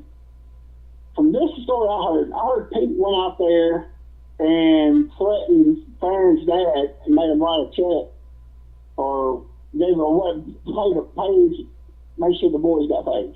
Really? That's what I was told. I don't know. You can ask Farron. I don't know. Like I said, there's three sides of the story. So, and then like later on, Farron told me that Terry was supposed to give him the flyers and like all the flyers, and Farron and his people were going to hang them up and do all the promoting, all the legwork, all the groundwork and everything. And from what Farron said, what I can remember, Farron said that Terry only gave him like 10, 20 flyers or something. I mean, didn't like he said it was Terry's fault. Terry didn't come through on his end. Right. Terry said Farron and Farron's dad didn't come in. So I said, I don't know. All I know is there was nobody there. Actually, the building was so big, it's hard to tell, because that Springfield gym was a big old gym. Uh-huh. And there was chairs on the floor. I said there's probably 20 people on the floor, and there might have been 50 people there, because they were scattered out. Right. In that big old gym. I mean, there wasn't many people there. I mean, it was. So it was bad. How old was you're talking about Farron Fox, right? Yeah, Farron Fox. Yeah. How old was he? Probably 15. He was probably 15. Wow. Maybe. Wow. Yeah. Wow. Yeah, like 15 years old, probably. 15, 16, maybe. That's nuts. Yeah, he was still in high school. Yeah. Wow. So, yeah, I never knew it was him until later on, Yeah. So he told me that. So, I said, I don't know if it was, Terry was blaming Farron, then later on Farron told me it was Terry. So, who knows? I just know that we worked. There was nobody there. We got in money. Then I went back the next week and went back to the next Columbia show and had Major Heat because I didn't show up for the. Right, yeah, sure. Man Lumberjack match. Right, yeah. So, but yeah, it was, but now Columbia, I was like, here's a story. Okay, so we worked Columbia, I still Columbia every, I said, first, third, and if it was a fifth, because I was every Columbia show I worked. I said, I did a little program with Boogie. Let's see. I didn't really do a lot of I just worked I worked different people. Boogie was like the only program I worked. Right. So that was, I was supposed to every week working different people and everything, and then they had the big Christmas show, and Power Slam actually ran an afternoon show Christmas Day, and then Freddie Morton was on the Columbia Christmas night. So did you double shot? Well, I couldn't do the I couldn't do the Power Slam. Yeah, I couldn't do that because I had to go to Coogville to my grandmother's for Christmas, so I couldn't do that. Uh-huh. There's no way. There's no way. I gave a lot of stuff for us, and my grandmother would kill me. But so I did the Columbia that night, and it was probably about. It was sometime in November when they were booking this show, when they did the show for Christmas night. And Freddie Morton was up at was in Nashville, and he came up to me and said, Christmas night, he said, I'm bringing somebody in to work. I'm bringing JYD to work. He said, I think it'll be good. Uh-huh. Was your gimmick and his gimmick? He said, it'll be good. And I was like, are you serious? He said, yeah. He said, so 2 weeks later, this was in November sometime. Then like 2 weeks later, it was like 1st of December, I'm not working with JYD anymore. And he puts him in there with George Weingroff as Chief. So I don't know, what happened. I don't know if Freddie, I don't know if he never told Tommy, or if he told Tommy said no, I don't know. Right. So I think George had the belt. So, but anyway, so I was fine with it because I was like, I was like, that's fine. I didn't get mad or nothing, So Christmas night comes around, and so Chris sitting there. This is funny. Tommy's like, in the car, and he's like, and Tommy's like, who's all over there? I'm like, because Declan's in Connecticut, Columbia. Yeah. And Freddie's like, everybody's over there. He's like, getting all his names. He's like, I saw some Kimber Hills to work. They didn't show up. And Freddie goes, Tommy's like, I put somebody in there with Quinton. They say, and Freddie goes, well, Dog's got one of his boys with him over there. His name's Jack something. He said, put Quinton in there with him. And George Weinberg goes, Tommy, he said, don't do that because you'll have to pay. You have to pay him. And he said, oh gosh, what was the guy's name? My mind just went blank. There's a local guy. Oh man, what was that dude's name? I can't believe I just lost his name. Oh my gosh. I don't remember it later or not. It was a local guy who he only worked at now, man, in Columbia. He was an older guy. They never put him over nothing. And he goes, he's here, and he's like, you don't have to pay him hardly anything. Is there keep payroll down? Yeah. So they put it. That's right. Oh gosh, I can't remember the guy's name. They put him in there, and you know who the guy was Junkyard Dog? Who? NewJack. Oh, really? Yeah. And this is 1993, and NewJack is with JYD in Columbia, Tennessee. Yeah. Yeah. Yeah. Did he work a match?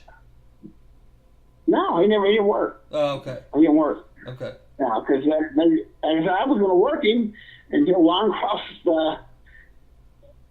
said, I can't remember that guy's name. Oh, I cannot believe I forgot. He worked Columbia all the time. He was a local guy who he was cheap. They just used. Yeah, older guy. Stiff as a board. Oh my gosh, he was stiff as a board. I can't remember his name to save my life. But so that was the Christmas night thing. But yeah, they I'll get so. Yeah, I work. I worked. So I was working. So I left Shelbyville around November. I think the last show I worked in Shelbyville was the Thanksgiving November '93 show, and Joe gave me some more time off, which was good because I mean, you stay somewhere so long, But then I was working. So first of the year, January, we lost a bed and went to bass school, and the houses were down. I want to say there was probably 3 or 4 shows.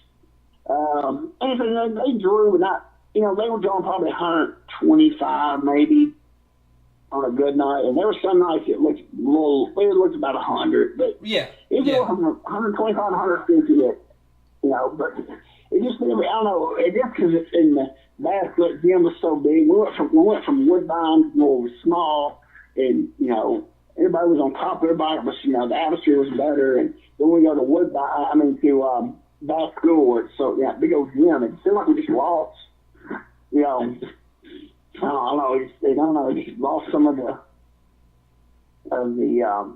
feel of it, just because of the crowd. Yeah. So they had chairs only on, I think, 2 sides, and they only had so many. I don't think they had like 2 or 3 rows, and everybody else was up in the bleachers. So I don't know, it seemed like we didn't get the feel like it was, but I want to say we were there probably a month, and then they fired Pete as the booker. So Pete got fired, and the new booker was Dale Storm, which Dale had been part of the promotion with Terry somehow. I don't know what he was. He had something to do with it with Bryce the whole time. Right. I don't know what it was, but so they let Pete go as the booker.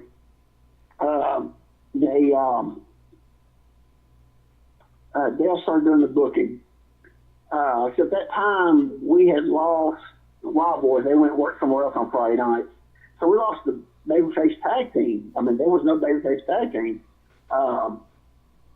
They were gone for like a month, and then they brought them back, and it was pretty cool that they were, I got another story. Yeah, I had a lot of stuff down that I wrote some down. There's other stuff. I never forget a cool moment. Back in 93, I want to say it was,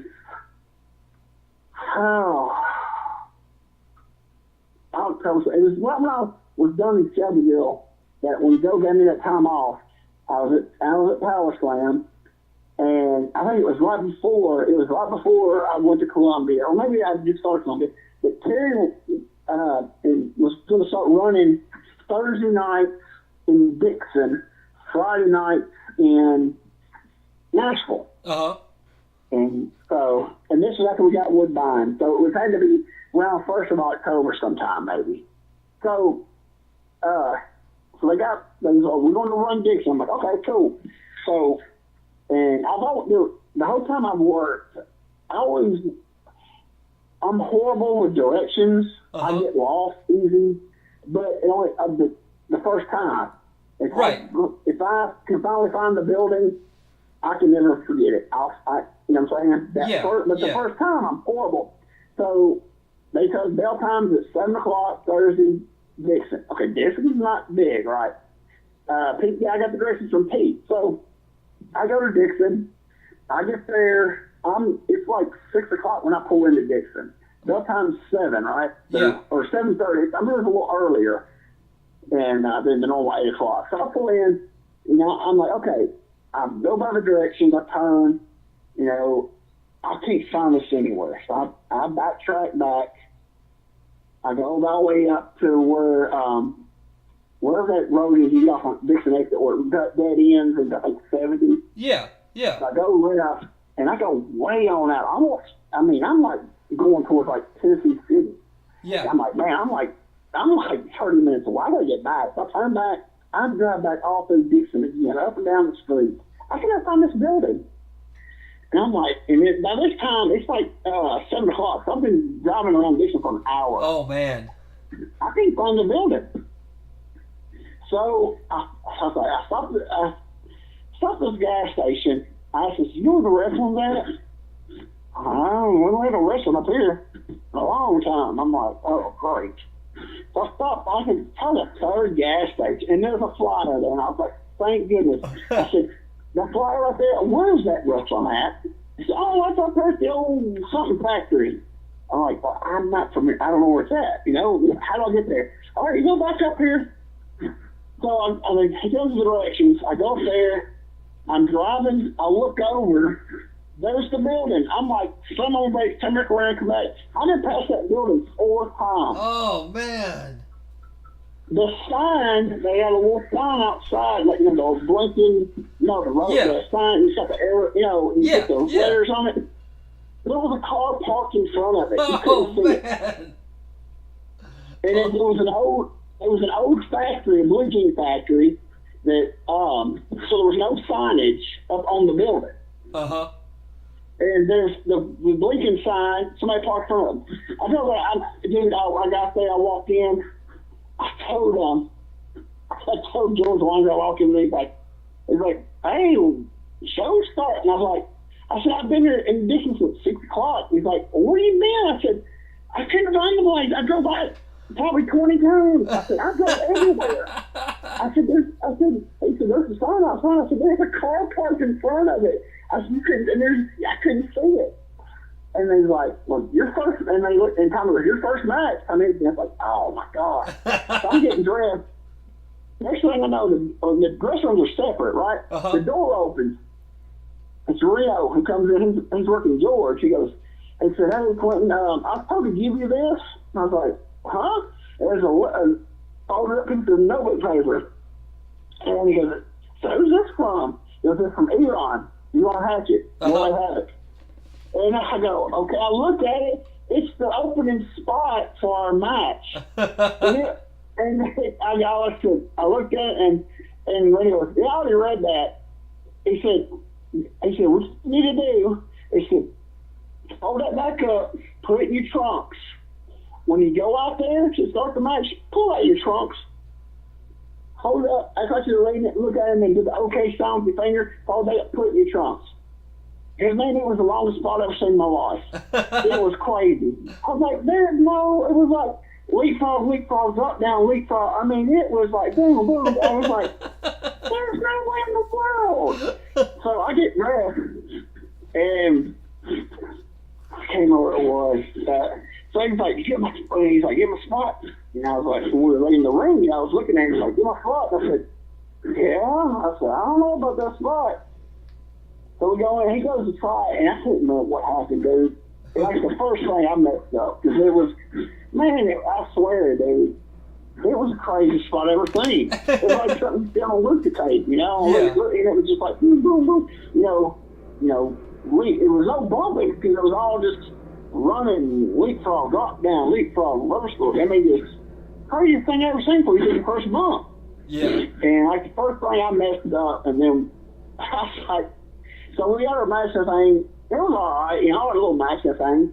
And so we get to the back, and she goes, you did it? I said, I messed up the first spot. He said, that's what I would have did. He said, mess it up, you can't go back and do it again. I said, I couldn't remember it.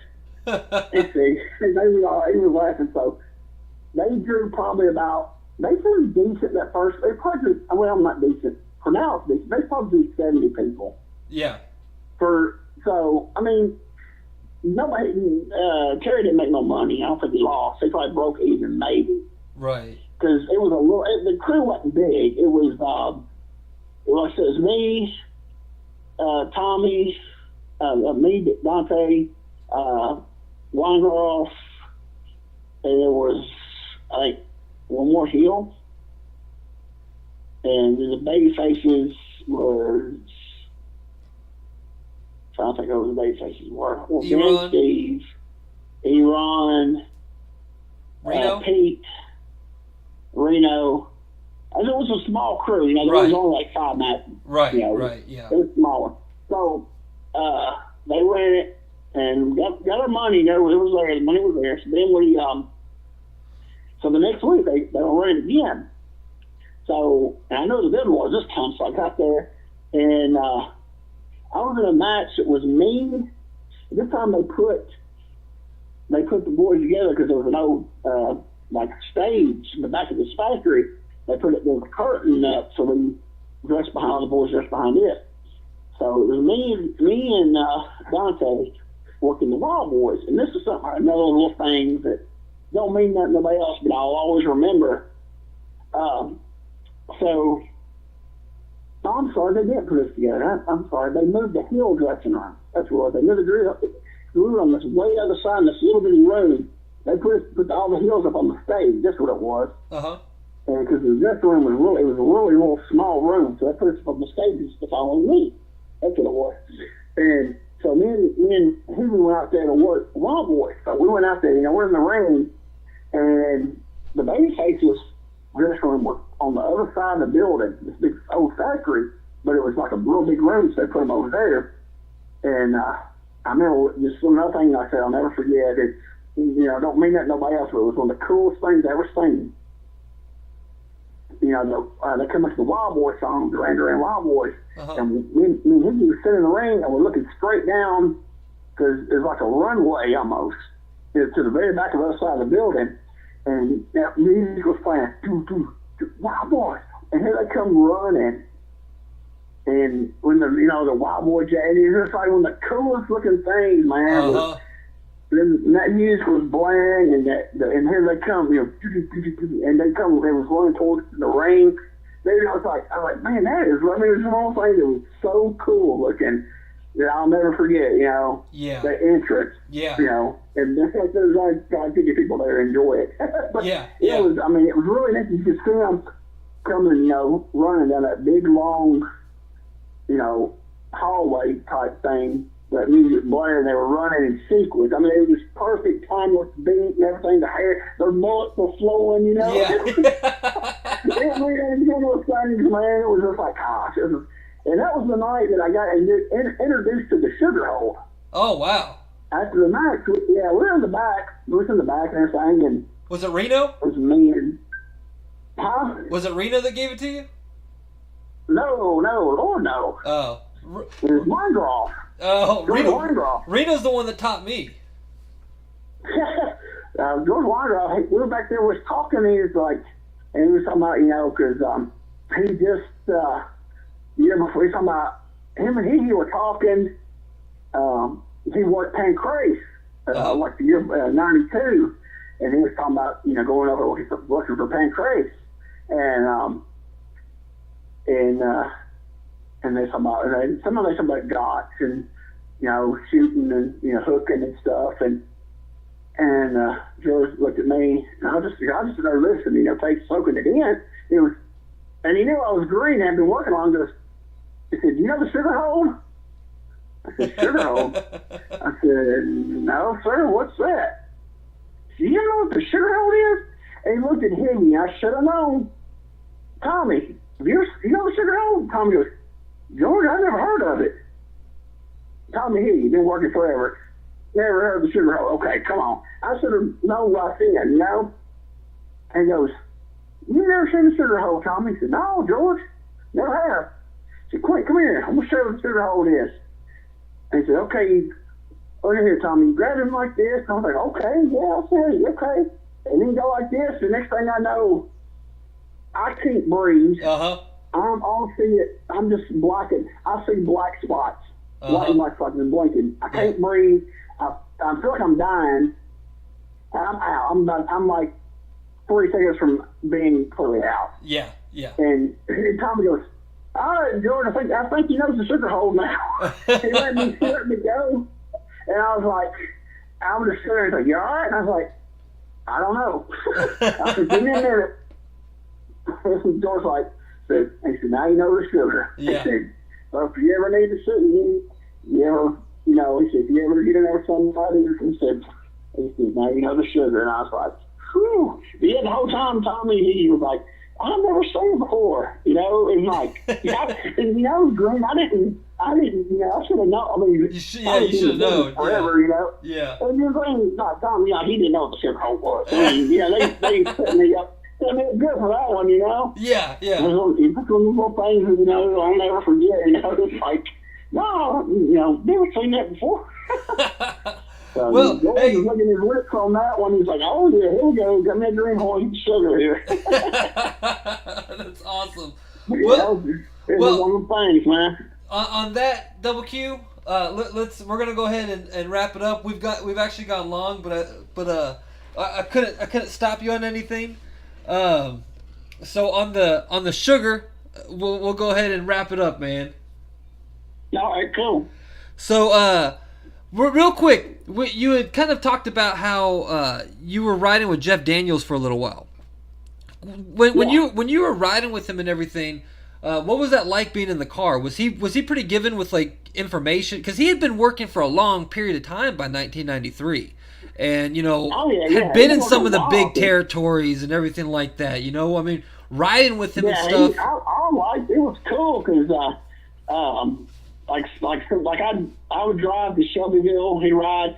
Then sometimes on Saturdays I go over to his apartment and ride with him. Or we'd ride with this guy named Butch. We'd all ride with this guy named Butch. He had a big car. Uh-huh. But yeah, that was good because then, I'd talk to him and, ask him questions and stories. He'd tell me stories, about, working for, he started down, worked for, he said when he first started training it was Blanchard, and then that's right when he sold it. It was Texas All-Star in that area down there. And then talking about working in Louisiana. Yeah. And, it was really cool because he, got to hear a lot of good, stories and stuff. Yeah. He worked at, Texas, Louisiana, area for a long time before he ever came to Memphis, Yeah, yeah. And, so yeah, it was cool riding because, he tell me stories and stuff, it was, and, he worked with, he teamed with, Jerry Stubbs. He said he told me a story about, stuff he learned from Stubbs and stuff. And, it was really good because, I learned stuff. They're great stories, so. Yeah. Yeah, it was really good. Riding, it was like a month or two, when we rode together, so. That's awesome. Yeah. Yeah, it was fun. Well, that's good, man. Well, Double Q, until next time, brother. Thank you so much. I appreciate your time and the story, and we'll do this again in a couple of weeks, and we'll just keep on going. So right now, are we've passed Christmas? Is it 1994 yet, or are we still in? We started. Because I talked a little bit about us moving out to Bath School Power Slam. Uh-huh. So we're like January, February of '94. Yeah, we're into '94. Okay. Well, we're making our way through the years, man, and so next time we'll pick back up at the beginning of '94, and we'll keep going. And just one more time, Q. Thank you for your time, man. I appreciate it, dude. Thank you for your time. I'm glad you let me do this. Like I said, because my memory's starting to go, and I'm forgetting a lot of stuff. So this is actually getting out, so I can actually go listen to stories and stuff. So I appreciate you letting me do this. Yeah, brother.